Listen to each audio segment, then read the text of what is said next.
Welcome to the David Toddcast.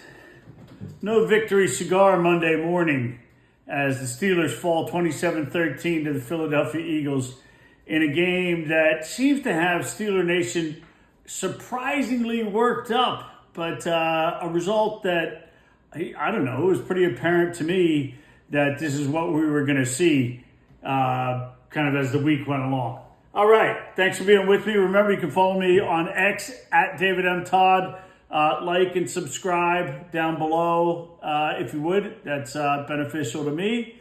And, I got to say, I don't have the moral outrage or just the outrage that seems to be proliferating amongst Steeler Nation over the last 18 hours.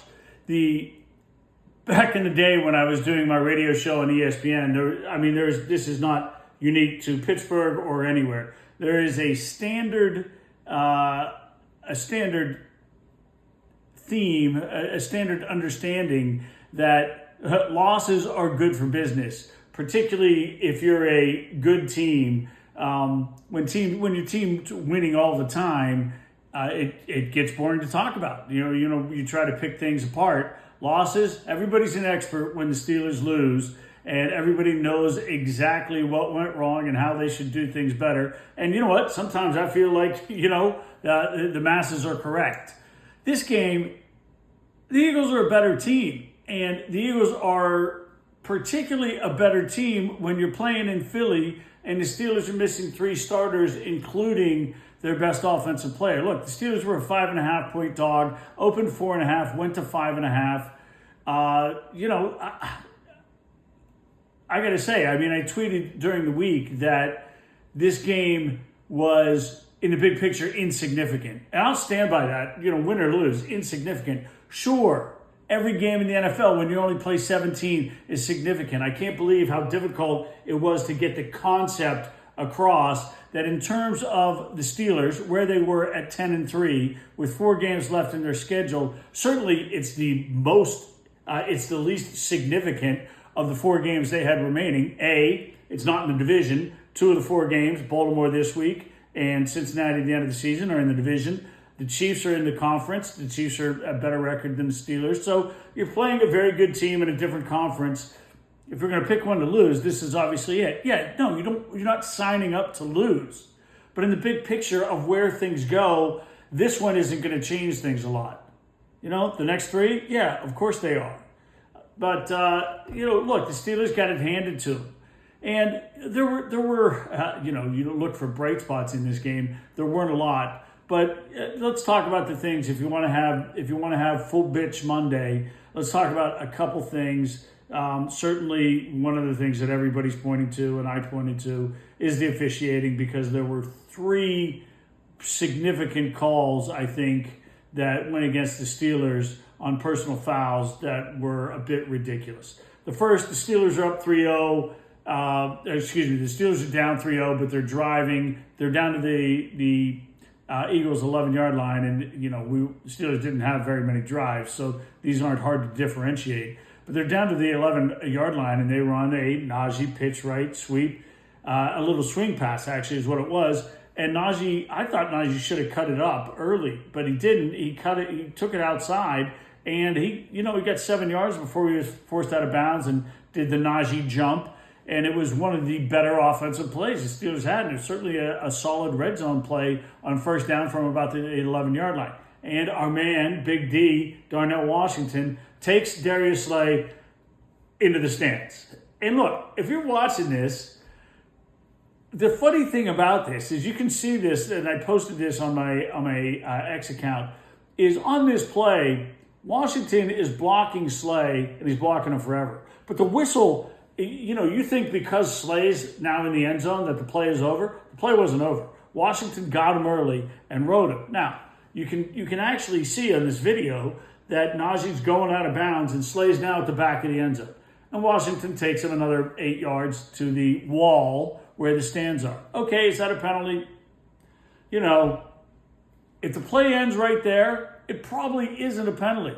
You might call little extracurricular. I guess you could call it on Washington. I'm not absolving Darnell Washington for, taking him a little further than he should. But he was blocking. He never did anything other than continue to block him through the play. Okay, maybe that's a penalty.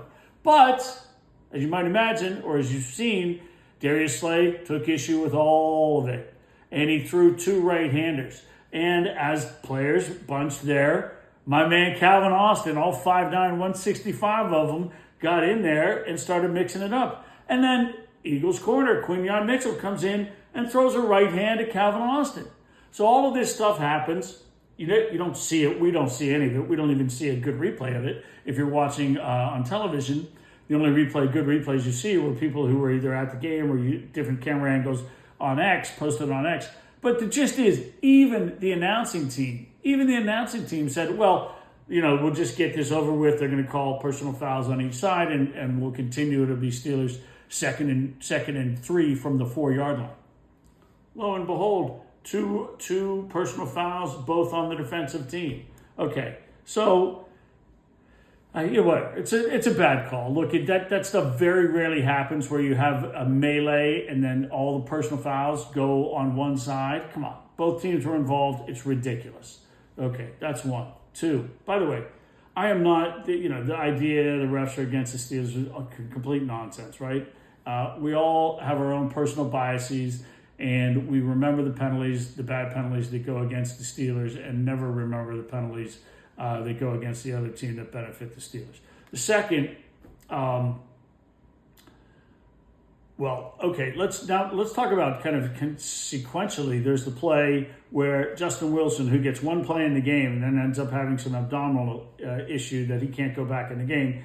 He goes around left end on a first down. Steelers moving the ball. This is the only drive where they scored a touchdown, and it was a nice drive. And this was a big component of it. Justin Fields runs around left end. I think it was actually second down, which was leading to 3rd and 1. And he goes around left end and a really nice run for 8 yards. We've talked about this. It is now becoming a significant topic around the NFL about quarterbacks sliding late. I don't give a shit who you're rooting for in this game. Justin Fields slid late. The linebacker that's coming into him has already committed. Justin Fields running like a ball carrier. This isn't a QB scramble. This is quarterback sweep, student body left. So he's a ball carrier, and he's sliding, and he's, this guy's as far away as you are from this camera, and Justin Fields starts to slide, and the guy drills him. Now, I don't know if the personal foul call was just hitting the quarterback in a slide, it was hitting him high, whatever it is. But I've come to the belief that quarterback sliding is one of the more dangerous plays in the game because, A, they're freaking helpless. And if you're the defender, and these guys are still playing 100%, you're going in with your shoulder, with your upper body. Let's just say you're trying to make a forearm tackle. You're going with your head to the side, you're going like this, or you're going one shoulder, leading with one shoulder. This guy's target is going like this. His chest, which means his head is going like this too. Now his head is where the target was. And quarterbacks are sliding and they're defenseless. Look, we saw guys slide. Every week we see guys slide. We see guys do it kind of in the open field. One player, I remember Justin Fields late in the game. I remember Josh Allen late in the Lions-Bills game with 5 minutes left where he breaks up the middle. He gets 25 yards. Nobody's around him. And he slides well before anybody's going to be in the play. When you run student body left with your quarterback and he's a running back, the idea that you should slide defensively is just dumb. You know what? Justin Fields should never slide. He shouldn't. He should run. He should continue to run. He should keep his head up, put his shoulder down. You're going to take some hits, whatever. He's the backup quarterback. He's in there to run the football. Him sliding in the middle of a group of 7 or 8 players, blockers and defensive players trying to tackle him, it's ridiculous. The Steelers got the benefit of the call. By the book, it was probably the right call. But this is a way, A, to have your quarterback get killed, and B, it's just ridiculous. It's bad for the defense. Even Tom Brady's been talking about this recently. He called the game. Sidebar, Tom Brady as an NFL announcer is, I would say, disappointing versus what my expectations were for Tom Brady providing great insights. Greg Olsen, fantastic. The guy he replaced on the number 1 team for Fox. Greg Olsen, significantly better than Tom Brady. Tony Romo, I know not everybody loves him, better than Tom Brady. Troy Aikman, better than Tom Brady. Chris Collinsworth, better than Tom Brady. Look, Brady's did it. It's the first year doing it. There is a learning curve, and he does provide some insights. His voice is a little grating, but disappointed from what we've gotten from Tom Brady so far. Okay, so that's a little bit of me giving color to the other side, that the Steelers did get a call. I think that probably by the book, the right call. They need to change that. But you could argue that Justin Fields slid late on that play that benefited the Steelers on their only touchdown drive. The other play, and this play is interesting because we don't see, this was a unique play. And I'm going to give you two more that were significant in the game. The first is Jalen Carter bitch slapping Hayward, 83, Connor Hayward, Cam's brother, in the head on a punt. I mean, there's no other way to describe it. He said the ball snapped. He comes up and he just gives him a good head slap via Deacon Jones, back in the 70s. Got him, smacked him. And, the reason this was a huge play is the Steelers were on about the Eagles. I think it was on the 46, and they're punting.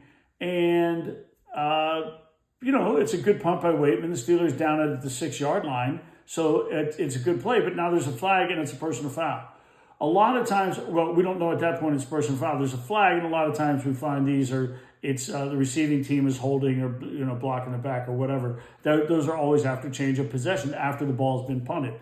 So you very rarely see something other than kind of an offside penalty that the team that's punting the ball gets to take advantage of it. And this was a 4th and 7 for the Steelers, so a 5-yard penalty would have changed the situation. They either would have gone for it or kicked a field goal. But this is a 15-yard penalty. And the argument by the officials is that the ball had been punted away. Just flat wrong. Just flat effing wrong. The ball hadn't been punted away. The ball is snapped, and Carter goes up and just smacks Hayward. That's how long it took. At that time, the ball's getting snapped back to Waitman. He gets it, head down, drops it, kicks it. Let me tell you, snap, smack happened a lot faster than catch, kick. Okay? That's about how it went. So the Steelers got screwed on that call. And, again, significant in the game, 2013. The Steelers didn't get a 3-and-out. On third down, Hurts threw a nice pass to A.J. Brown. They got the first down. He took it out to about the 30-yard line. You know how the rest of the game went. The Eagles dominated the game. The second half, the Steelers had the ball, I think, for 6 minutes versus 24 for the Eagles. Total yards, you've heard all the numbers, 400, 100. I'm not going to give you a play-by-play recap on this one. The third call that was ridiculous was also a play that didn't have a huge impact on the game as the Eagles were kicking a field goal, and I think it was Mon Adams goes into, snaps coming to his left, center's right here. Mon Adams goes into the guard, and the guard blocks him into the center, and the officials call a 15-yard personal foul penalty on Mon Adams, which in this case obviously gives the Eagles a first down, and they continue to drive. Now the Steelers defense held, and the Eagles settled for an Elliott field goal, which is what they had gotten the first time. So no impact on the score, but obviously just time of possession, more time for the Eagles with the ball. So over the course of the game, look, do I think those calls change the outcome of the game? I don't. The Eagles were the better team. The Eagles were the better team for the get-go. They absolutely dominated the first quarter. You remember the Steelers' first 5 drives. They were 3-and-outs. I think at halftime I joked that the Steelers had 3 points. They had created 2 turnovers. They had 2 total yards. They had 0 first downs. Maybe this was the end of the quarter, but you get the gist. Maybe there's 2 first downs, whatever. And a partridge in a pear tree because Merry Christmas. It was not good. Okay, 2 things. One, here's the thing. I would love, when we get a chance in the afterlife to run our simulations. I'm going to take a little bit of the computer time on the sim and say, hey, I would like to go back, and hopefully it's way back because, hopefully it's not tomorrow. I would like to go back and run a sim on that Steelers-Eagles game back in 2024. It was December, I think it was December 15th, 2024. I know they're going to be like, why do you want to do that? I'm going to say, I want to do that because I had this crazy idea when I was doing my Toddcast that day, which was a big hit, that what would happen if you flipped the receivers in the game? What if you put A.J. Brown and Devonta Smith on the Steelers, and you took Van Jefferson and Calvin Austin, because we'll be explaining this in the afterlife, because you remember George Pickens was hurt and he didn't play in that game. So what if you take Van Jefferson and Calvin Austin and you put them on the Eagles? Because if you'll remember, in that game, Devontae Smith and A.J. Brown had 19 catches for 219 yards and 2 touchdowns, and they were uncoverable. And yes, the Steelers were missing Deshaun Elliott, one of their starting safeties. Donta Jackson, one of their starting cornerbacks, went out midway through the game. And, would that have had an impact? Would that have been enough of a difference maker for the Steelers? And you know what? I don't know. Run that simulation 100 times and tell me, because the answer is not, it wouldn't have made a difference. Look, we know what the Steelers are without George Pickens. The Steelers are lacking in great receivers. And without George Pickens on the field, the Steelers are lacking in high-end receivers. Now, look, Calvin Austin caught all 5 of his targets in this game for 60 yards, made a really nice catch on a flea flicker. By the way, flea flicker worked. You know the rules. Every trick play that works, great call. Every trick play that doesn't work, dumbest call ever, fire everybody. Okay, that one worked, so it was great. But, if you have an A.J. Brown, big physical receiver like T. Higgins-esque, and you have Devonta Adams, who was, Devonta Adams, I don't know if they were a bunch of blown coverages or what, but Devonta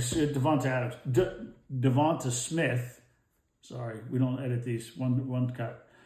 Devonta Smith was wide open the whole game. I think on one of the drives, he got 5 targets in 7 plays and, caught them all. And it was a bear for the Steelers. It was a bear. If you have great receivers, look, it is the hardest job maybe in sports, being a cornerback in the NFL.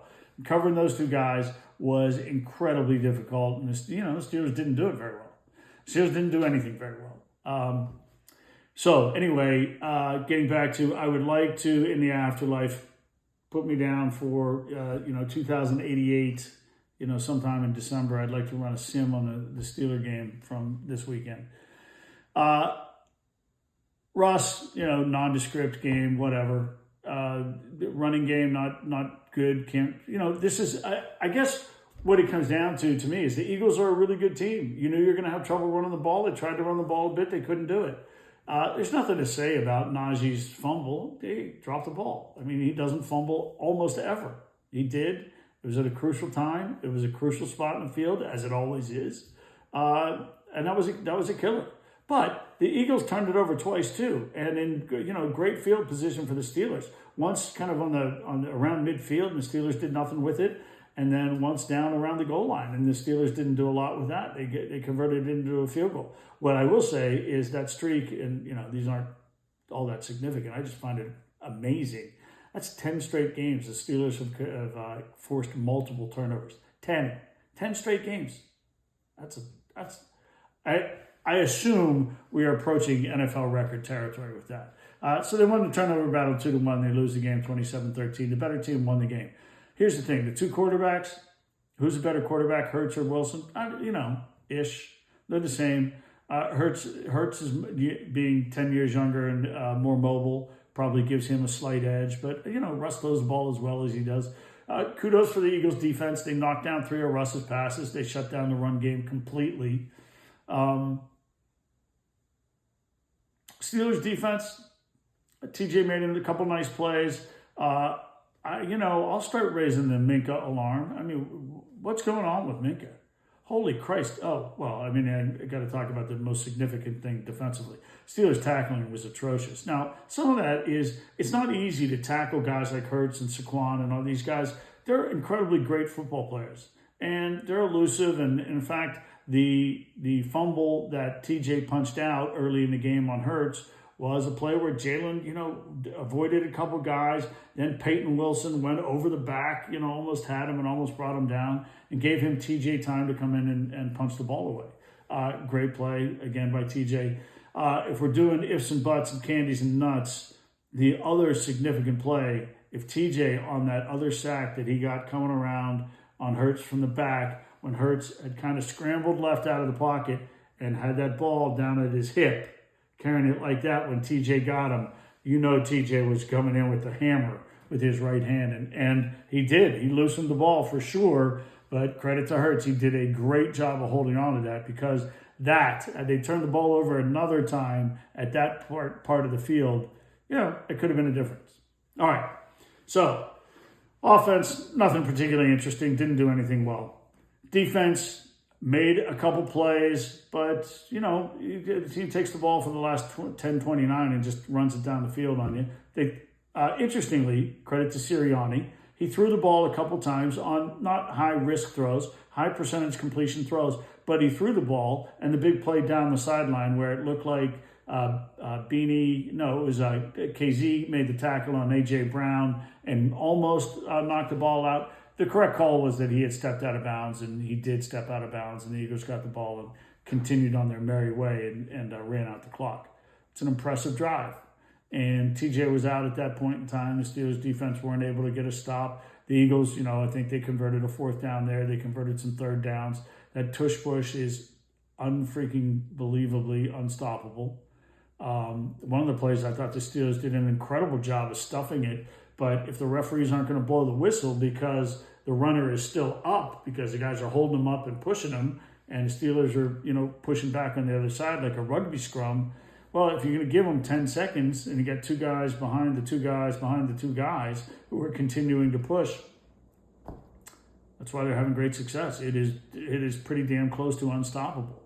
The Steelers, by the way, Russ did a nice job on a couple short yardage sneaks. So something that we haven't seen them be very successful at. If we're looking for silver linings or very small kind of positives in the offense, that would be one to put on the list. Defense, again, kind of, nobody played particularly well. I thought TJ was okay. Snaps were split. Landon Roberts got more snaps than Peyton Wilson in this one. The Steelers did a decent job of containing Saquon, but you couldn't hold the two great receivers. Couldn't do anything with them. Tough to do. So, is what it is. Coaching, what are you going to say? You got outcoached, you got outplayed, nothing good about it. The Arthur Smith thing, again, you score 40 against the Bengals. Arthur Smith's great. It's a great game plan. The Bengals are a crap defense. You score 13 against the Eagles. The Bengals defense is terrible. The Eagles defense is great. Everybody's bitching and moaning about the game plan was terrible. The play calling was terrible. Is that what it was? I think it had probably a lot more to do with the fact that the Eagles were good. Yeah, could you, do you throw some more short passes? Do you play up tempo? I mean, we can suggest a bunch of things, but you don't have any receiving threats. You got Slade covering Van Jefferson one-on-one, which means the Eagles can roll coverages wherever you want against Freiermuth, against Calvin Austin, against Mike Williams. I mean, if people are complaining Mike Williams isn't getting the ball, he got 2 targets. You know how many guys got more than 2 targets? 2. Calvin Austin and Pat Freiermuth. So, look, they didn't have the ball much. They only ran 43 offensive plays. The Eagles ran 986. So that also makes it more difficult. I'll get on my soapbox on the one thing I do like to get on my soapbox for, because this is correctable and the Steelers F it up all the time. You know it, clock management. I think I've told the story, but I'll tell it again. I was in a Steelers press conference back when I was doing that, and I would ask my questions, and I hear my name on the radio on the fan every time Joe Starkey's like, who annoyed Mike Tomlin most? David Todd, Jory Rand, Tim Benz. It's like, I'm always in contention. Obviously, my goal was never to annoy Mike Tomlin. My goal was to ask questions that people were interested in hearing the answer, which is never what people ask in these press conferences. They ask quotes for their stories, which is freaking useless. But so I would ask questions that I wanted to know the answer to, which I'm sure I know you wanted to know the answer to. Why'd you do this? What was the thought behind this? Rather than, hey, how did this guy play? What did you think of whatever, you get the drill.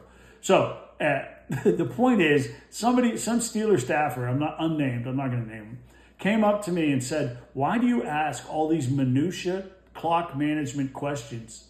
I don't think they're appreciated. Well, shit, I know they're not appreciated because I'm pointing out that they screwed this up and it's terrible. And it's not easy in the heat of battle to always get this right, but damn it, you can do a better job than the Steelers do. And the Steelers, Mike screwed this up at the end of the first half. Turned out it didn't matter. But, again, if you're going to play it differently, then maybe it plays out differently. It didn't matter because the Steelers didn't convert when there still was time on the clock. But maybe you call plays differently if you have more time and you get this right. But the Steelers let 20 seconds run off after a sack before before they got the ball back in the first half. Kudos to my man Pete Athens for talking to me about that on X. Love you, Pete. So it's just another thing, and Mike addressed it after the game and said, there was. And I appreciate Mike addressing this because he rarely does address this. He rarely acknowledges this. But he basically acknowledged that they screwed it up and said the communication was bad. Okay.